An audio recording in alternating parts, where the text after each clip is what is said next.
어린이집 입학을 앞두고 아이가 잘 적응할 수 있을지 걱정이 많이 되는데요. 그래서 제가 공부했고 일했던 경험들을 살려서 저희 아이 상황에도 적용해 봤어요. 아이가 새로운 환경에 잘 적응할 수 있도록 제가 하고 있는 방법을 공유해 볼게요. 어린이집을 일찍 가는 아이라면 분명 도움이 될 거예요. 아이에게 어린이집이라는 곳을 점진적으로 긍정적으로 노출시키는 거예요. 그러나 아이에게 거부감이 되지 않게 천천히요. 어린이집 가자, 어린이집 가야 해, 어린이집 갈래? 이렇게 물어보지는 마시고요. 언니 오빠들이 가는 곳, 친구들이 가는 곳, 재밌는 곳, 부러운 곳. 그런데 지금 너는 못 가는 곳. 이런 식으로 아이에게 저게 뭐 하는 곳이지? 궁금한데? 재밌는 곳인가? 하는 생각이 들 수 있도록요. 그냥 지나다니면서 몇 번 하세요. 저는 처음에는 저곳이 어린이집이야 라고 알려줬고 아이가 좀 관심을 보이면 이제 집에 가자 하고 돌아왔어요. 다음에는 좀 더 적극적으로 우와 오빠가 들어가네, 친구가 들어가네, 재밌겠다. 가방도 맸네, 부럽다, 재밌겠다 했고요. 여기에서 아이가 어린이집을 궁금해하고 긍정적으로 인식한다면 미션 성공입니다. 그 다음은 어린이집에서의 하루 일과를 미리 알려주는 거예요. 언어적으로 설명하기보다 시각적으로 알려주는 것이 훨씬 효과적인데요. 아이가 울기 전, 불안해하기 전, 보호자가 할 수 있는 사전 교육이라고 생각하시면 돼요. 저는 아이에게 어린이집 가면 어떤 것들을 하는지 시간 순서대로 알려주고 있는데요. 아이가 이해하기 쉽게 그리고 반복적으로 어떤 것을 하는지 알려주는 거예요. 어른도 낯선 곳에 와 있다고 생각하면 여기는 어디인지, 뭐 하는지, 그 다음은 또 뭐 하는지, 그래서 언제 끝나는지 이런 걸 알고 있는 것과 모르고 있는 건 정말 큰 차이잖아요. 아이들은 엄마가 뭐라고 이야기해도 사실 잘 이해하고 기억하기 힘듭니다.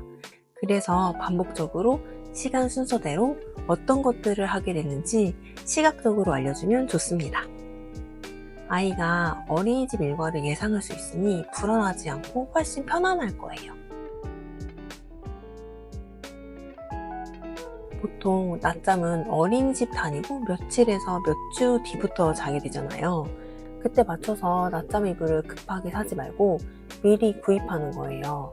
그래서 아이가 원래 집에서 자던 곳에 낮잠 이불을 깔고 낮잠을 자는 거죠. 저희 아이는 자기 침대에 누우면 5분에서 10분 안에 스스로 잠드는 편인데요. 그건 아주 어릴 때부터 침대는 잠못 자는 곳, 그러니 누우면 바로 잠들 수 있도록 수면 교육이 되어 있기 때문이에요. 그런데 다른 곳에서 이렇게 바로 잠드는 편이 아니에요. 그래서 낮잠 시간에는 침대에 어린이집에서 사용하게 될 낮잠 이불을 깔고 자는 연습을 시작했어요. 이렇게 아이가 낮잠 자는데 익숙하고 편안한 환경을 미리 만들어주는 거예요. 어린이집에서 낮잠 잘 때가 되면 애착 인형을 가지고 올 수 있도록 하는 것도 있더라고요. 이런 것도 도움이 되긴 하는데요. 침구류도 어린이집에서 가서 처음 쓰는 게 아니라 미리 잘 자던 환경에서 연습한 뒤 어린이집에 가서 사용하면 도움이 될 거예요. 물론 안아서 재우고 있는 아이라면 등 대고 누워서 잠드는 연습도 함께 시작해야겠죠? 너무나 당연한 이야기지만 이것도 정말 중요한 것 같아요. 어린이집 가기 전부터 아이가 일어나는 시간, 오전 간식 먹는 시간, 점심 먹는 시간, 낮잠 시간을 어린이집에서 생활하는 것처럼 가정에서 맞춰서 생활하는 거예요. 특히 점심시간, 낮잠 시간은 최대한 맞추면 좋을 것 같아요. 저도 입학 전화를 받고 여쭤보니 점심은 12시 전에, 낮잠은 1시쯤 잔다고 하시더라고요. 이 시간에 점심을 먹고 낮잠을 자면 아이가 어린이집에서도 이 시간쯤 졸려 할 테니 좀 더 적응이 수월할 것 같아요. 저는 아이와 헤어질 때 빠이빠이 하며 손을 들고 하이파이브, 손하트를 하고 헤어지는데요. 이런 루틴이 있는 인사가 있으면 좋은 것 같아요. 그리고 당연히 엄마가 불안해하거나 뭔가 미련이 있는 듯한 모습을 보이면 아이도 금세 알아차리더라고요. 그러니 엄마가 담담하고 담백하게 아이와 잘 헤어져야 하는데요. 저도 속으로는 마음이 좀 흔들릴 것 같긴 해요. 그래도 담담한 척 인사를 해보려고 합니다. 물론 아이 몰래 가면 절대 안 되는 거 아시죠? 간혹 있으셔서 제가 수업하다 깜짝깜짝 놀랍니다. 저는 사진은 없어서 못하고 있는데요.